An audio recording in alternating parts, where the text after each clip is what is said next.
This is the slideshow for the first negative set of readings, the Taylor chapter, the La France and Nathan. We can call him just Dr. V. Readings that are shorter articles. And basically, I think two kind of main disadvantages here in these readings. The first was about like social media and its role in spreading disinformation, conspiracy theories, divisiveness, and it's something that we're all pretty familiar with from the last, I don't know, 5 years or so.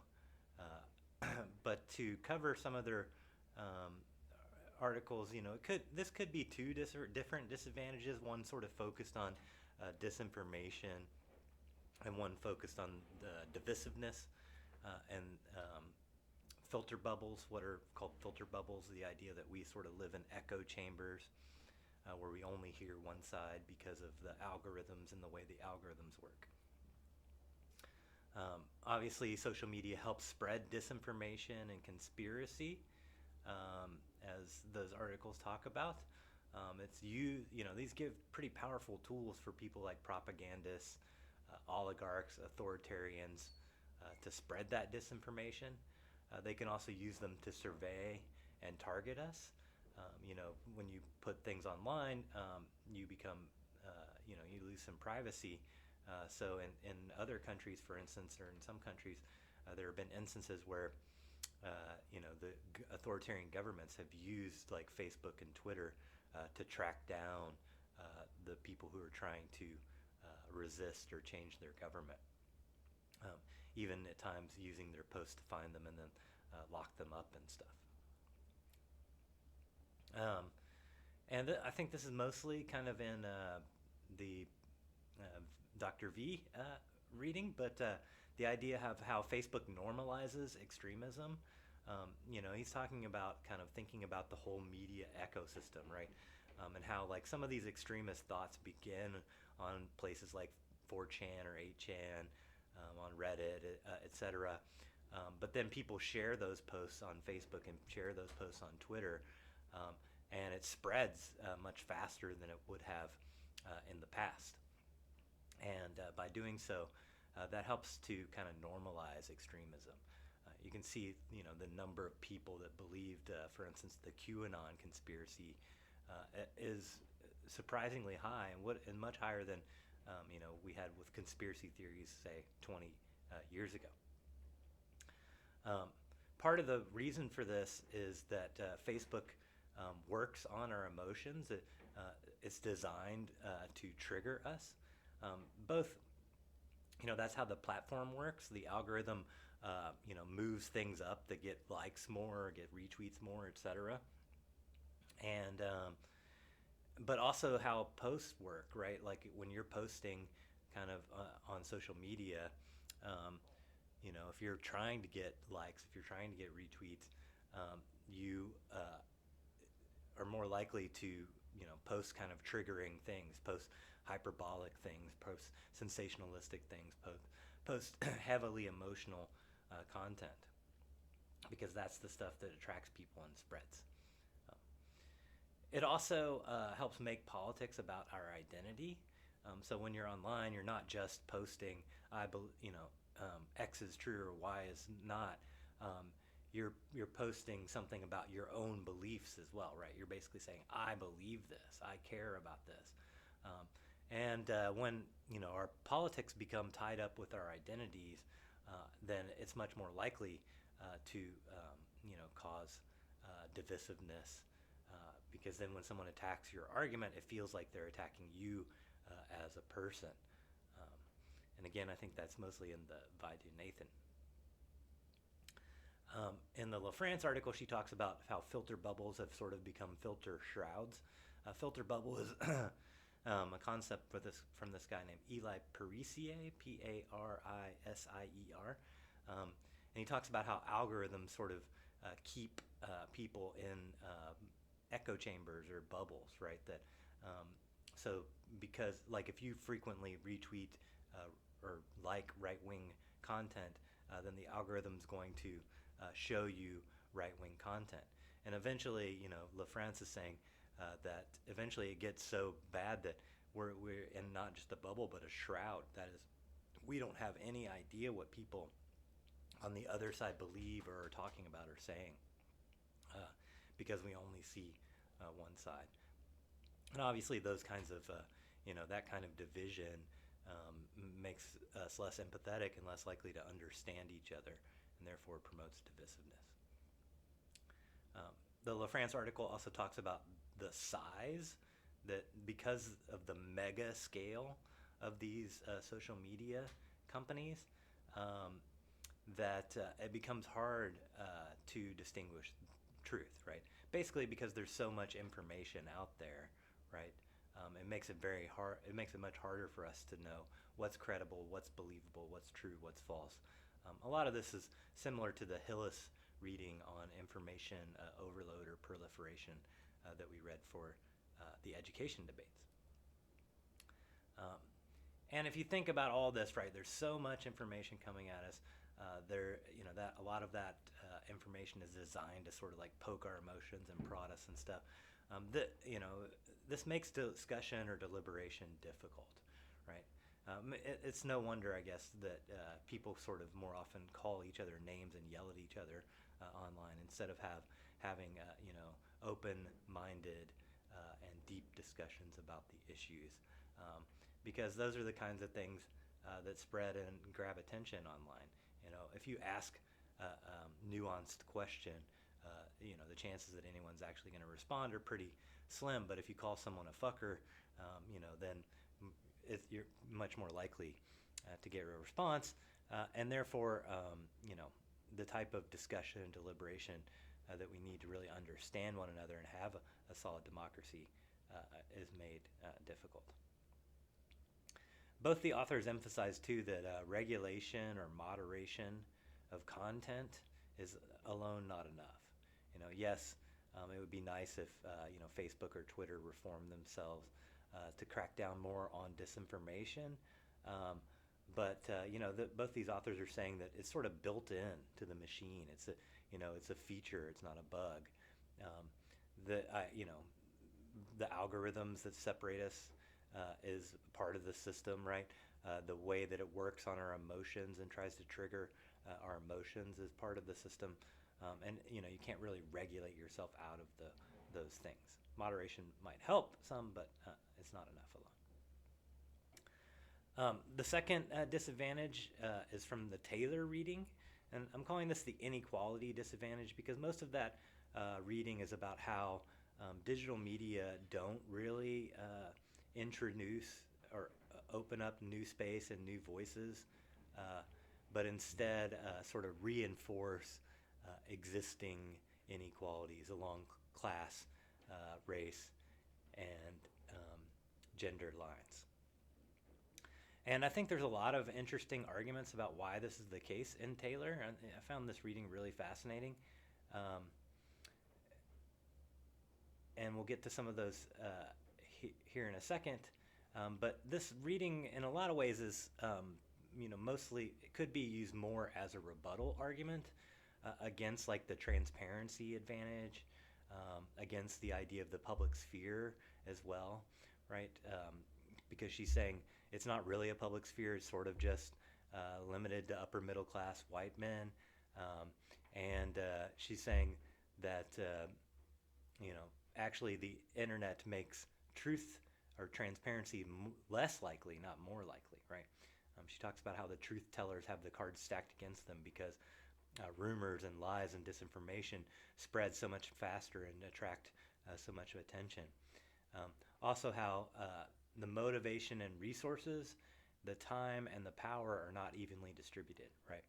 So there's oligarchs out there, big corporate billionaires or whatever, who have an interest in spreading disinformation because, say, they don't want a wealth tax pass or they don't want the minimum wage raised or something like that. Well, they have much more time and resources and power to spread that disinformation. They can buy an army of bots or, they can promote their posts. Whereas those who are trying to tell the truth maybe have less of those resources. So one of the reasons that the internet reinforces and enhances inequalities is the way that online winners tend to take all. That is that like popular posters tend to get more popular, and everyone else is sort of left out in the cold, right? And so that sort of again reinforces power dynamics. If you're a celebrity and you start up on Twitter, you're likely to have thousands, if not tens of thousands or hundreds of thousands of followers pretty quickly. Whereas if you're just a regular person, that doesn't work the same way, and it's much harder to build a following.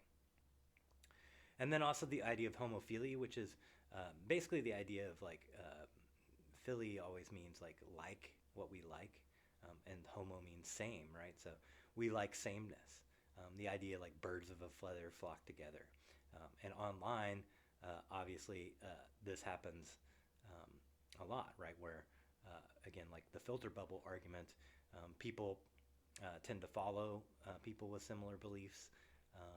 And so the idea that, we're getting new voices and new perspectives is dampened by this homophilia, this natural tendency towards homophilia, right?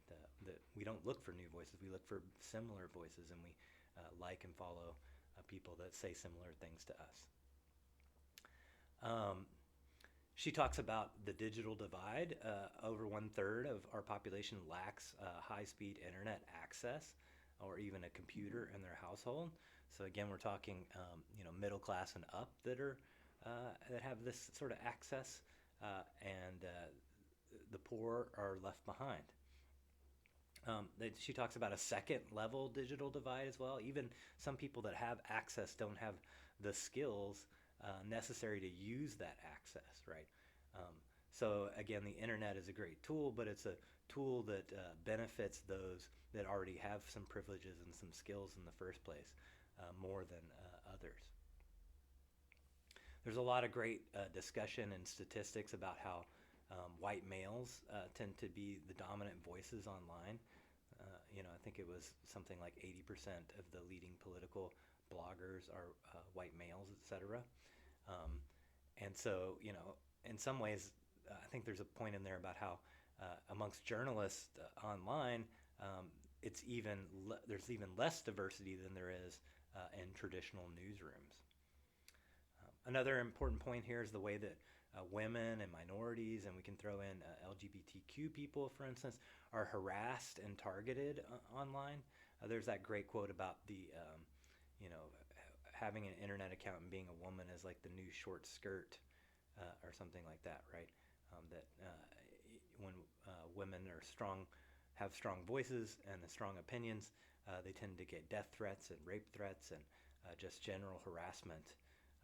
And that reinforces those inequalities, right? It makes women less likely, people of color too, similar thing happens, less likely to speak up, and then we get, a more monochrome public sphere. She talks also about how the web structure is inherently anti-democratic. This notion of power laws.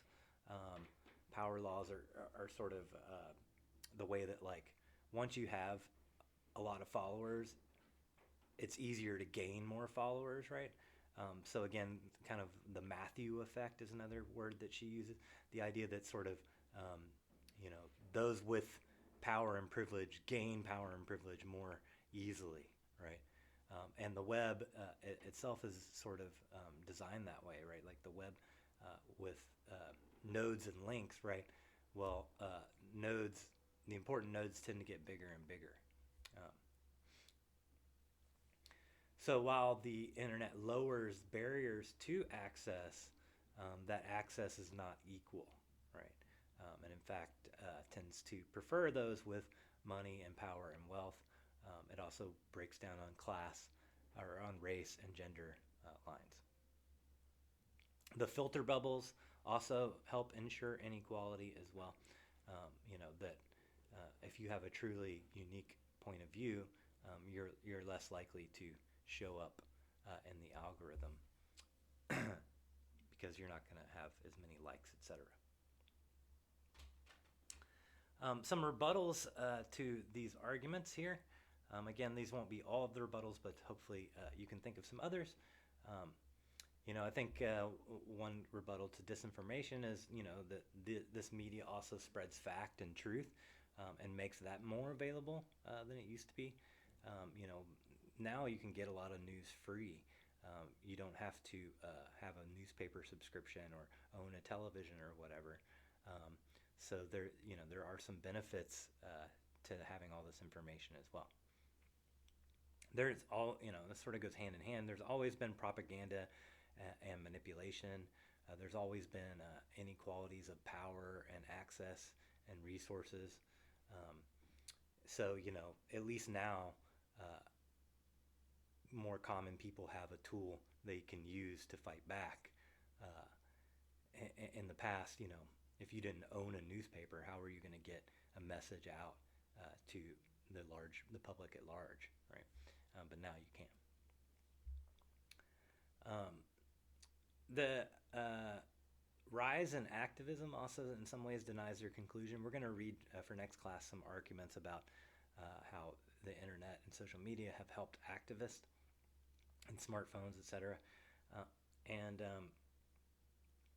there, this argument about disinformation and propaganda, would says, and even some of the inequality arguments say that the powerful win more than the powerless due to these technologies. But we've seen over the last decade or so, a major rise in activism from Occupy Wall Street to Black Lives Matter to Me Too, et cetera, et cetera. And so it doesn't seem like, the oligarchs are necessarily winning right now, or the authoritarians are necessarily winning right now. I think especially amongst younger people, there's a lot more awareness and a lot more critical thinking going on. I kind of mentioned this already, but again, there's still less inequality than there was before, right? There's always been these inequalities along race and gender and class lines, and access to resources, etc. But now, it's free to form a Twitter account. It's free to form a Facebook account. And if you hustle, you can probably get your voice out there. And so there is still less inequality. I think, we can talk in terms of some reforms. That platforms are starting to deal with harassment better, and they're starting to deal with misinformation and disinformation better, especially in the wake of the last couple of elections. So, while these are some problems, they're sort of side effects that don't negate the benefit of having these tools for activism and other things. Also, the digital divide declines over time. As cell phones get cheaper, as internet access gets cheaper, as computers get cheaper, more and more people have access to them. So, again, I think there's less inequality, or arguably less inequality, than there was before we had these technologies. Also, Shirky's notion of the environmental view can be used as a counter to this, right? Having these debates is valuable even if the information is not always accurate, right? Just the practice and norm of discussing and debating political issues, makes people more active and engaged citizens, makes people more aware of what's going around them. Even if, I'll take an example like the QAnon stuff, right? Even if most of the QAnon stuff is crazy conspiracy theory, at least people are now more aware that there is a lot of child sex trafficking that goes on in the world, right? And debating and discussing those issues has some value, even if what we're saying isn't 100% factually correct all of the time. But the value again is in creating a public sphere, creating a citizenry that's active and engaged and paying attention to their government, right? There's part of the reason the propagandists and the authoritarians and the oligarchs want to use these tools for disinformation is because they're facing more pressure from these tools as well, right? There is more transparency, there is more activism, etc. So this debate and discussion and generation of a public sphere can change the environment in productive ways even if it can be used as a tool or an instrument. Remember, the instrumental view was the counter to the environmental view. Um, and this negative argument is basically saying the tool's bad, right? The instrument's bad. And this response would say, even if the tool can be used for bad, it can also be used for good. And overall, it changes the environment in a pro-democratic way by encouraging debate and discussion and political awareness. So that's all we've got for today. And I hope you're enjoying these readings. This is obviously a central issue in the future of our country, I think. So we will have a rebuttal day for next Thursday after doing 2 more days of reading, and hopefully you can come up with some good responses of your own. All right, have a good day.